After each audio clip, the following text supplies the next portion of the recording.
వాడికి ఎన్ని డబ్బులు వచ్చినాయి, ఎక్కడ ఖర్చు అయినాయి, దేనికోసం ఖర్చు పెట్టినరు అన్న విషయం కూడా మనం ప్రశ్నించట్లేదు. మనం ప్రశ్నించకపోవడం వల్ల ఆ డబ్బు ఎక్కడ పోతుందో, గెలిచిన వ్యక్తులు ఏం చేస్తామన్నారు, దాన్ని అభివృద్ధి పథం వైపు నడిపిస్తున్నారా, లేకపోతే ఇంకా ఏదైనా వేరే ఇతరత్ర అవసరాలు వాడుకుంటున్నారా అన్న విషయం పైన రేపు భవిష్యత్తులో ఎవరు కూడా కౌన్సిలర్ గెలిచినా 15వ వార్డు కానీ 4వ వార్డు కానీ మన యాదనగర్ కానీ మారుతినగర్ కానీ ఈ ఏరియాలకు సంబంధించిన ఎవరు గెలిచినా కూడా ప్రశ్నించే బాధ్యత మనదే. మనం ప్రశ్నించినప్పుడే మన నగర్లకు ఎంత డబ్బు వస్తుంది, ఎక్కడెక్కడికి వెళ్తుంది, అది వేరే డబ్బు ఎందుకు వేరే వాళ్ళకు వాడుకోవాల్సి వస్తుంది అన్న విషయం మనం ప్రశ్నించినప్పుడు కొంతలో కొంత మార్పు వచ్చి మన వాడు కూడా సుందరంగా తయారయ్యే అవకాశం కూడా ఉంది. దానికి తోడు మన థియేటర్ దగ్గర చౌరస్తా దగ్గర కూడా మంచి ఛత్రపతి శివాజీ మహారాజ్ కానీ ఇంకో మహారాజు కానీ మహనీయులది కానీ అక్కడ ఒక విగ్రహం కూడా ఏర్పాటు చేసుకునే బాధ్యత మన ఏరియా అందరిపైన ఉంది. ఈ విధంగా మన ఏరియా యొక్క డెవలప్మెంట్ని మనమే డెవలప్ చేయాలి. ఇంకా ఎవరు వచ్చి రాజకీయ నాయకులు 6 నెలల ముందు వస్తారు, వాళ్ళ స్టండ్ చూపించుకుంటారు, 6 నెలల తర్వాత మనం మాట్లాడేసలేరు వెళ్ళిపోతారు. నిత్యము ఈ ఏరియాలో 24 అవర్స్ ఇక్కడే ఉండి ఇక్కడే జీవనం సాగించి మంచి అయినా చెడైనా ఇక్కడే పుడుతున్నాం, ఇక్కడే వస్తున్నాం. కాబట్టి ఈ ప్రాంతంలో ఉన్న మనమే మన ఏరియాని డెవలప్ చేసుకోలేకపోతే బయట వ్యక్తులు వచ్చి మన ఏరియాని ఎందుకు డెవలప్ చేస్తారు? ఈ విషయాన్ని మనం బాగా గమనించాలి. కాబట్టి ఈ ప్రాంతంలో ఉన్న వ్యక్తులము చిన్నోడైనా పెద్దోడైనా ఒకవేళ ఆలోచన విధానం చిన్నోడు ఆలోచన విధానం మంచిగా కూడా పెద్దోళ్ళమైన దాన్ని స్వీకరించి ఈ యొక్క ఏరియా డెవలప్మెంట్కి మనందరం కూడా తలా ఒక చెయ్యి వేస్తే ఏరియా ఎంతో అభివృద్ధి చెందుతుందని ఈ జ్యోతిరావు పూలే బీసీ సంఘం తరఫున నేను చాలా ఆశిస్తున్నాను. కాబట్టి సోదరులారా, మనం అందరం కూడా ఈ జ్యోతిరావు పూలే బీసీ సంఘంలో పనిచేస్తూ ఈ జ్యోతిరావు పూలే బీసీ సంఘంలో పనిచేస్తే సమాజం మీద కొంత అవగాహన పెరుగుతుంది. వాస్తవానికి ఈ సంఘంలోకి రాకన ముందు సొసైటీ మీద నాకు ఎలాంటి పట్టు లేదు, సొసైటీలో ఇలా మాట్లాడాలన్న విషయం కూడా నాకు తెలియదు. నాకు తెలిసిందల్లా గోదాం పోవాలి, ఇంటికి రావాలి, ఇంత డబ్బులు ఫైనాన్స్ వడ్డీ వ్యాపారం చేసుకోవాలి, తిరగాలి, చేయాలి. కానీ ఎప్పుడైతే ఆంజనేయులు గారు వచ్చి నాకు ఇలా లేదు జ్యోతిరావు పూలే బీసీ సంఘంలో వర్క్ చేయి, నీకు దానిలో ఉన్న ఒక విషయ పరిజ్ఞానం నీకు తెలుస్తుంది, తెలిసినప్పుడే మన యొక్క జాతిని మన యొక్క చుట్టుపక్కల ఉన్నటువంటి స్నేహితులను మన ప్రాంతాన్ని ఎంతో కొంత మనం అభివృద్ధి పథంలోకి మనం తీసుకెళ్లిన వాళ్ళం అవుతాం. కాబట్టి నువ్వు ముందుకు రావాలి అని ఆ రోజు మనకు బిఎస్పీ ఆంజనేయులు గారు దిశానిర్దేశం చేసిండు. వాస్తవంగా అంటే తను చేసిన తర్వాత నేను కూడా ఈ సంఘం గురించి పూర్తిగా తెలుసుకోవడం జరిగింది. ఎందుకు జ్యోతిరావు పూలే బీసీ సంఘంలో పనిచేయాలి, పని చేస్తే నాకు ఎందుకు లాభమా నష్టమా, ఏం అసలు పని చేస్తే నాకేం వస్తుంది, నాకు ఎంత బెనిఫిట్ అన్న విషయాన్ని నేను బాగా ఆలోచన చేసిన తర్వాత నేను ఆర్థికంగా ఎదుగునో తెలియదు, కానీ నా చుట్టుముట్టు ఉన్న స్నేహితులను కానీ నా పరిసర ప్రాంతాలను కానీ నా జాతిని మాత్రం నేను కొంతవరకన్నా నేను చైతన్యం చేయగలదని ఒక నమ్మకం మాత్రం నాకు ఖచ్చితంగా ఈ జ్యోతిరావు పూలే బీసీ సంఘంలోనే వచ్చింది.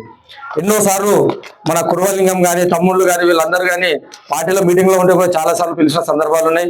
వాళ్ళు పిలిస్తే నేను వాళ్ళ ఎంబడే వెళ్ళిపోయినా, మీటింగ్ ఉంది రావాలంటే సరే వస్తాను చెప్పిన ఎంబడపోయినా కానీ ఆ పార్టీకి నాకు సంబంధం లేదన్నట్టుగానే తిరిగాను. కానీ సంఘంలోకి వచ్చిన తర్వాతనే పార్టీలకు అతీతంగా ఈరోజు నేను అందరినీ రమ్మని కోరుతూ ఉన్నా. నువ్వు బీఆర్ఎస్ కానీ నువ్వు బీజేపీ కానీ నువ్వు కాంగ్రెస్ కానీ ఎవరు ఏ పార్టీలో ఉన్నా కూడా మనం అందరం ఈ ప్రాంత వాసులమే. ఆ విషయాన్ని బాగా గుర్తుపెట్టుకోవాలి. ఎలక్షన్ల ముందు స్టండ్ చూపించే వాళ్ళ కోసం మనం వద్దు. ఈ ఏరియా డెవలప్ కావాలంటే ప్రతి ఒక్క పార్టీ నాయకుడు ఇక్కడ ఉండాలి, ప్రతి ఒక్కరు కలిసిమెలిసి ఉండాలి. ఎలక్షన్లు వస్తుంటాయి పోతుంటాయి, మనం మాత్రం చిన్న ఉన్నప్పటి నుంచి ఒక స్నేహభావం ఎట్లాగైతే ఈ ప్రాంతంలో వెల్లువిరిసిందో మనం కూడా దాన్ని అలాగే ముందుకు తీసుకుపోయి మన భవిష్యత్ తరాలకు కూడా మనం అదే విధంగా నేర్పాలి. ఈ మధ్య కొంతమంది వ్యతిరేకతలు కూడా మొదలైనవి, ఉన్న పిల్లలు కూడా చీల్చడం కూడా జరిగింది, మీరు ఇట్లా మేము ఇట్లా అని.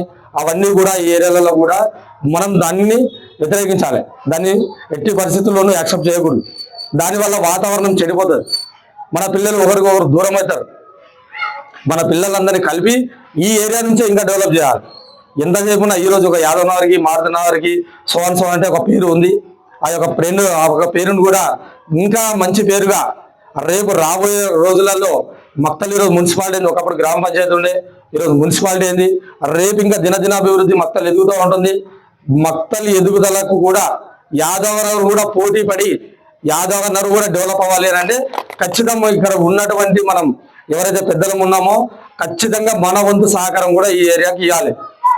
ప్రతి ఒక్కరు మేము ఈ జాబులు చేసుకోరు, మేము ఈ పనులు చేసుకోరు, కానీ ఎప్పుడైనా సంఘం మీటింగ్ ఉంది అన్నప్పుడు మాత్రం ఖచ్చితంగా ఒక అరగంటన ఒక 40 నిమిషాల సమయం కేటాయించి చెప్పినప్పుడు ఈ ఆలోచన మంచిగా ఉందా, ఈ ఆలోచన మనం చేసిన సంఘం తరపు నుంచి కాబట్టి ఈ ఆలోచన విధానంతో మనం ముందుకు వెళ్తే పని సక్సెస్ అవుతుందా కాదా, ఒకవేళ దీనిలో ఏమైనా మిస్టేక్స్ ఉన్నాయా అనే విషయం డిస్కషన్ చేసినప్పుడు మాత్రం ఖచ్చితంగా మీ సలహాలు ఇస్తే మన యొక్క 4వ వార్డుని పార్టీలకు అతీతంగా మనం డెవలప్ చేసుకోవాలి. ఎవరు ఏ పార్టీలోనే ఉండండి, ఎవరైనా పార్టీలో నిలబడతాం, మాకు టికెట్ రాదు, మాకు ఇవ్వడం లేదు, మన సామాజిక వర్గాన్ని తొక్కడం జరుగుతుంది, ఎవరికో ఇంకా వేరే రెడ్డిస్ కానీ అగ్రవర్ణాల వాళ్ళకి ఇస్తున్నారు అంటే కూడా ఆ సమయంలో కూడా వాళ్ళకి సపోర్ట్ చేసి మనకు కావాల్సిన వ్యక్తులకు బీసీలకు కానీ ఎస్సీలకు కానీ ఎస్టీలకు కానీ ఎవరికి కానీ టికెట్ తెచ్చుకునే ప్రయత్నం కూడా జ్యోతిరావు పూలే బీసీ సంఘం తరఫు నుంచి గట్టిగా పోరాటం అయితే నిర్ణయం జరుగుతుంది.